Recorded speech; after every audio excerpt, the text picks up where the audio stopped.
अब हम question number 4 का थर्ड पार्ट करेंगे। ये एग्जाम में आया था और ये इंपॉर्टेंट है। तो क्वेश्चन नंबर 4 का थर्ड वाला जो है, इसका क्वेश्चन ये है 2x plus Y minus six equal to 0, 4x minus two Y minus four equal to 0। ठीक है, हम लोग ये वाला क्वेश्चन कर रहे हैं, थर्ड वाला जो है। ये एक बार एग्जाम में आया हुआ है और इसको कैसे करना है पूरा मैं एग्जाम पैटर्न फॉलो करते हुए आपको बताऊंगा। सोल्यूशन इसका ऐसे होगा, पहले तो आप इक्वेशंस को लिख लीजिए। 2x plus Y, 4x minus two Y minus four equal to 0। ये फर्स्ट इक्वेशन, ये सेकंड इक्वेशन। ठीक है, तो आप यहाँ लिखोगे from equation 1 a1 equal to 2, b1 equal to 1, c1 equal to minus six. From equation 2 a2 equal to 4, b2 equal to minus two, c2 equal to minus का 4।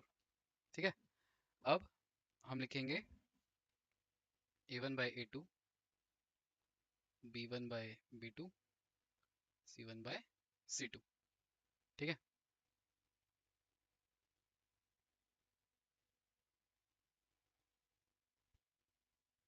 a1 by a2 हमारा क्या आएगा, a1 बाई a2 हमारा क्या आएगा, 2/4, इसका है 1/-2, और इसका है -6, और ये इसका हो जाएगा -6/4। इसको और सॉल्व करेंगे तो क्या हो जाएगा, ये 1/2, 1/-2, और ये वाला आ जाएगा हमारा -3/2। Not equal, not equal, since a1/a2 is not equal to b1/b2।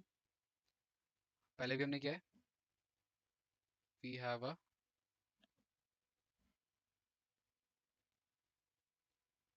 Unique solution.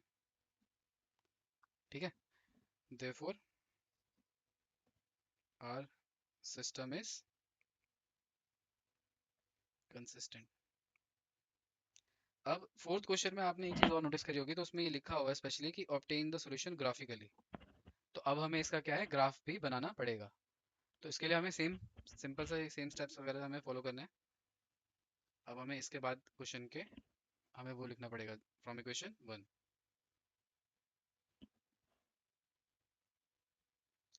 Equation 1 के लिए क्या होगा, हमें एक्स और वाई के पॉइंट्स निकालने पड़ेंगे। तो हमारी इक्वेशन 1 क्या है, यहाँ पे 2x plus Y equal to 6 हो जाएगा ये। ठीक है, 2x plus Y equal to 6। अब इसके मैं पॉइंट्स बनाऊंगा। ठीक है, और ऐसे ही हमारा फॉर इक्वेशन 2। तो इक्वेशन 2 हमारी क्या बनेगी, 4x minus two Y equal to 4। ये हमारी होगी दूसरी वाली। अब यहाँ पे हम पॉइंट्स प्लॉट करेंगे, एक्स वाई। दो दो पॉइंट्स काफ़ी होते हैं, आप मतलब कोई एक्स्ट्रा पॉइंट्स निकालने की नीड नहीं है। दो पॉइंट सफिशिएंट होता है ग्राफ में प्लॉट करने के लिए। अब अगर हम x की वैल्यू को यहाँ पे 0 कर दें, इस वाली जगह पे हम x की वैल्यू को 0 कर दें, तो हमारे पास क्या आना चाहिए, y की वैल्यू 6 आएगी। ऐसे ही अगर मैं y की वैल्यू 0 कर दूँ तो x की वैल्यू क्या हो जाएगी, 2 नीचे जाएगा, यहाँ पे 3 आ जाएगा। ठीक है, अब दूसरा केस देखते हैं। यहाँ पे x की वैल्यू 0 कर दूंगा तो y की वैल्यू क्या आनी चाहिए, दूसरा वाले उसमें केस में, इक्वेशन 2 के केस में हम देखेंगे तो x 0 पे हमारा y आएगा -2। ऐसे ही y 0 डालने पे हमारा ये x आएगा 1। ठीक है, अब दोनों की वैल्यूज तो हमें मिल चुकी हैं, हमने पॉइंट्स निकाल लिए हैं। अब इन पॉइंट्स को हम ग्राफ पे प्लॉट करेंगे। अब इसका जो ग्राफ आ गया, अब इसका ग्राफ को हम क्या है, प्लॉट करेंगे। तो अब हम इस पे पॉइंट्स जो है हमारे मार्क करेंगे। फर्स्ट इक्वेशन क्या है, x का 0 y का 6, x का 3 y का 0। दो पॉइंट्स हो गए। ऐसे ही हम इसके पॉइंट्स को करेंगे, x का 0 y का -2, x का 0 y का -2, और x का 1 y का 0, x का 1 y का 0। अब हम इनको लाइन पॉइंट करेंगे। तो अभी इस वाले पॉइंट से हमारी जो लाइन जाएगी वो है ऐसे, ठीक है।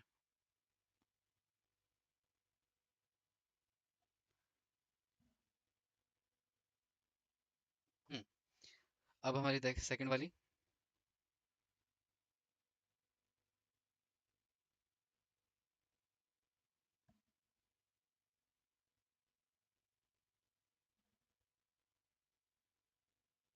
ठीक है, अब हमने दोनों पॉइंट्स को अच्छे से मार्क कर लिया, ठीक है।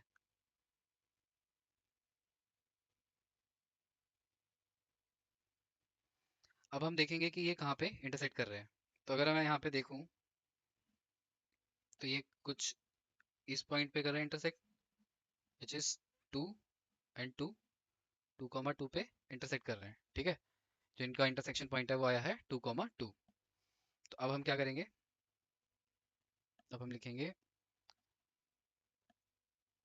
अब हम लिखेंगे सो द सॉल्यूशन इज 2,2, ठीक है। ये हो गया आपका आंसर।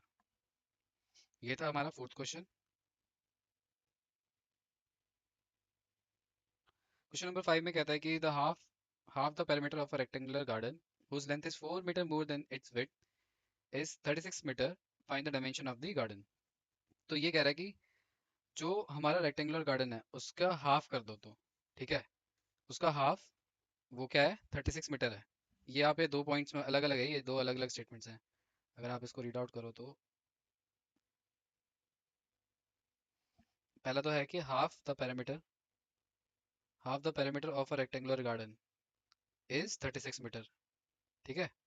और लेंथ जो है 4 मीटर ज़्यादा है विड्थ से। तो इसको हम पहले सॉल्व करते हैं, ठीक है। इसको सॉल्व करने के लिए एक डायग्राम बनाते हैं पहले। ये रेक्टेंगुलर गार्डन है, उसकी लेंथ x है, विड्थ y है, ठीक है। तो पहले हम क्या करेंगे, let the length of rectangular garden be x, length x होगी, and the width of rectangular garden be y, ठीक है।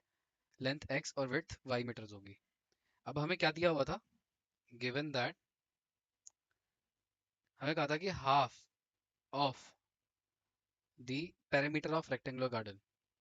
पेरीमीटर ऑफ रेक्टेंगल क्या होता है, पेरीमीटर होता है 2 लेंथ प्लस ब्रेथ, ठीक है।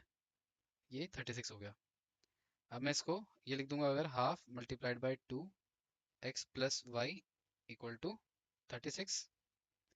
तो हम ये हमारा इसको सॉल्व करने के बाद 2 से 2 कट जाएगा, x plus Y equal to हमारा क्या हो जाएगा, 36 हो जाएगा। ये हमारी फर्स्ट इक्वेशन बन गई, ठीक है। अब सेकंड इक्वेशन, तो हमें क्या बताया हुआ है, also length is 4 metre more than its width. ये हमें बताया हुआ है, ये क्वेश्चन में लिखा हुआ है अभी। तो इसका मतलब हुआ कि लेंथ इक्वल टू क्या हो जाएगा, 4 प्लस जो उसकी विड्थ होगी, ब्रेथ होगी, ठीक है। तो लेंथ हमारी क्या है, एक्स है, 4 प्लस वाई, एक्स माइनस है वाई माइनस चल जाएगा, और ये 4, ये हमारी आ जाएगी सेकंड इक्वेशन। अब इसके बाद फिर इसमें भी हमें ग्राफ ही बनाना है। अब इसके बाद का जो प्रोसेस होगा वो आपको क्या करना है, पहले आपको जो आपका फर्स्ट और सेकंड इक्वेशन है उनके पॉइंट्स निकालने हैं, ठीक है। जो पॉइंट्स आएंगे उसको क्या है, ग्राफ पे मार्क करना है, पॉइंट्स को ग्राफ पे मार्क करना है, और फिर वो लाइंस को मैच करके जो पॉइंट्स आएंगे वो आपका आंसर होगा। तो ये बाकी का स्टेप ये आपको खुद करना है, ठीक है। अब हम क्वेश्चन नंबर 6 करेंगे। क्वेश्चन नंबर 6 में हमें दे रखा है कि एक हमारे पास लीनियर इक्वेशन है 2x plus 3y minus 8 equal to 0। और हमें एक दूसरी लीनियर इक्वेशन ऐसे नहीं बनानी है, टू वेरिएबल वाली, कि जो हमारी geometrical representation of intersecting lines को दिखा सके, पैरेलल लाइंस और कोइंसिडेंट लाइंस दिखा सके। तो इसका सीधा सीधा मतलब ये है कि ये इक्वेशन दे रखी है, एक और ऐसी बनानी है कि वो इसके साथ एक इंटरसेक्टिंग लाइन फॉर्म कर सके, और एक पैरेलल लाइन हो और एक कॉन्सोनेंट लाइंस बना सके। तो ये तीन अलग क्वेश्चंस हैं। फर्स्ट है इंटरसेक्टिंग लाइंस वाले का। तो आपको पहले क्या लिखना है, गिवन इक्वेशन। गिवन इक्वेशन क्या दे रखी है आपको, 2x plus 3y minus 8 equal to 0। ठीक है, फ्रॉम इक्वेशन 1, ये हमारी 1 आ जाएगी। इक्वेशन 1 से हमें क्या मिलेगा, a1 हमारा क्या हो जाएगा 2, b1 हमारा क्या हो जाएगा 3, c1 क्या हो जाएगा हमारा माइनस का 8। ठीक है, अब हम यहाँ पे इंटरसेक्टिंग लाइंस का बताएंगे। ठीक है, तो हम लिखेंगे for intersecting lines. Intersecting lines की कंडीशन क्या होती थी, a1 by a2 is not equal to b1 by b2। अब अगर मैं लिख दूं a1 अगर हमारा 2 है, b1 हमारा 3 है और c1 हमारा 8 है।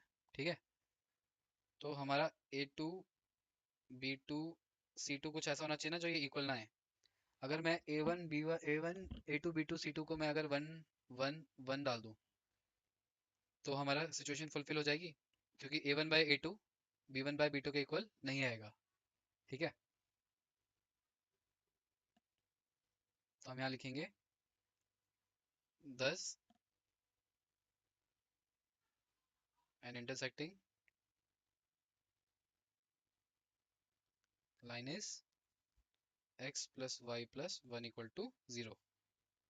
ऐसे ही क्वेश्चन इसका सेकंड पार्ट भी हो जाएगा। सेकंड पार्ट जो है इसका वो कहता है, सेकंड पार्ट में इसमें बोला गया है पैरेलल लाइंस के लिए, पैरेलल लाइंस के लिए। ठीक है, तो पैरेलल लाइंस के लिए हमारी कंडीशन क्या होती थी, पैरेलल लाइंस के लिए हमारी होती थी condition for parallel lines, condition हमारी थी कि a1 बाई a2 जो है b1 बाई b2 के तो इक्वल होगा, बट हमारा c1 बाई c2 के इक्वल नहीं होगा। ठीक है, तो since a1 is equal to कितना था हमारा 2, b1 हमारा हो जाएगा कितना 3 है और c1 हमारा जो है माइनस का 8 है। तो हमारा a2 b2 c2 can be क्या हो जाएंगे हमारे, a2 को कुछ ऐसे रखेंगे 4 डाल देते हैं, b2 को हम डाल देते हैं 6। ठीक है, ताकि a1 by a2 b1 by b2 के इक्वल आ जाए, और c2 हम ऐसा को डालते हैं जो मतलब इक्वल आए, तो यहाँ 1 डाल दिया हमने। 10 पैरेलल लाइन इज क्या हो जाएगी हमारी parallel line, 4x plus 6y plus 1 equal to 0। ये हो गया पैरेलल। सेम ही हमारा कोइंसिडेंट लाइंस के लिए भी होगा। लास्ट क्वेश्चन है क्वेश्चन नंबर 7।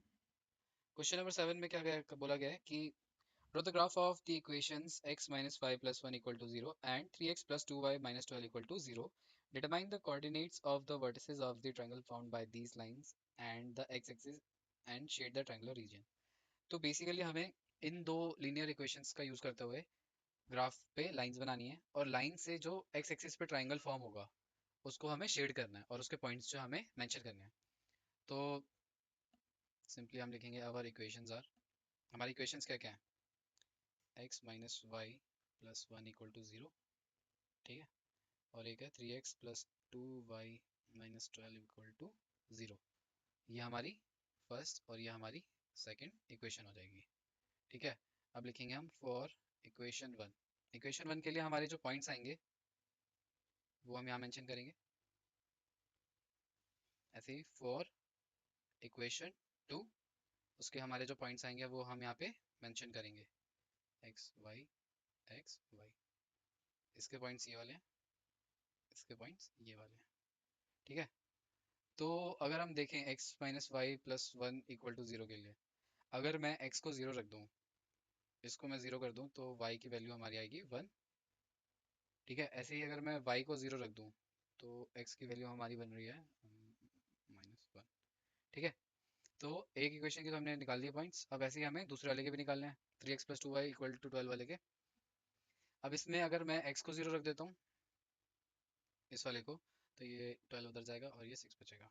ठीक है, ऐसे ही y को 0 रख देता हूँ तो ये 12 वहाँ जाएगा और डिवाइड में आ जाएगा 3, 4 आ जाएगा यहाँ पे।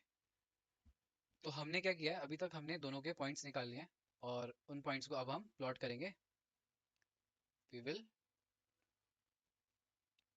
Plot both points on graph. ठीक है, तो हमारा ग्राफ यहाँ पे आ चुका है। अब हम ग्राफ पे पॉइंट्स को प्लॉट करेंगे। ठीक है, तो अब यहाँ पे x का 0 y का 1, x का 0 y का 1, x का 0 y का 1 यहाँ पे आ जाएगा, x का -1 y का 0, x का -1 y का 0, यहाँ पे एक और पॉइंट यहाँ पे आ गया। ठीक है, अब हमारे दूसरे वाले का पॉइंट जो है प्लॉट करेंगे 0 और 6, x का 0 y का 6,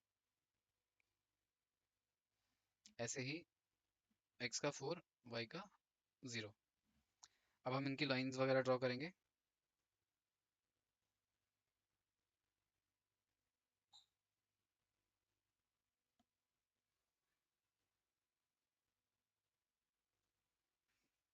अब नेक्स्ट लाइन जो है,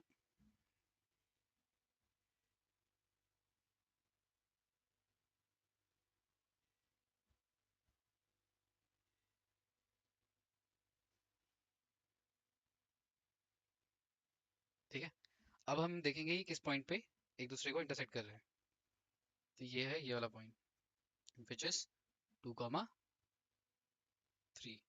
ठीक है, तो हमें पॉइंट मिल गया है जो है 2,3। अब इसको शेड भी करना है, आपको एग्जाम में इसको, इस एरिया को शेड करना है। जैसे आप, जो आपका ट्रायंगल बनेगा ना एक्स एक्सिस के साथ, इसको शेड करना है।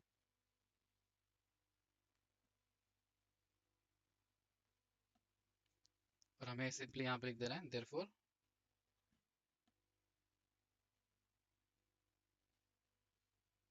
द रिक्वायर्ड triangle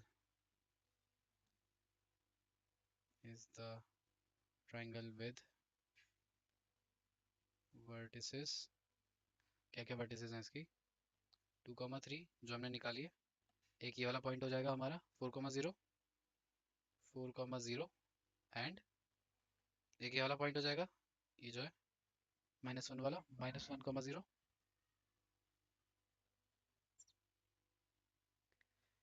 आपको कोई भी डाउट हो, कुछ भी हो, तो आप कमेंट्स में पूछ सकते हैं। Thank you so much.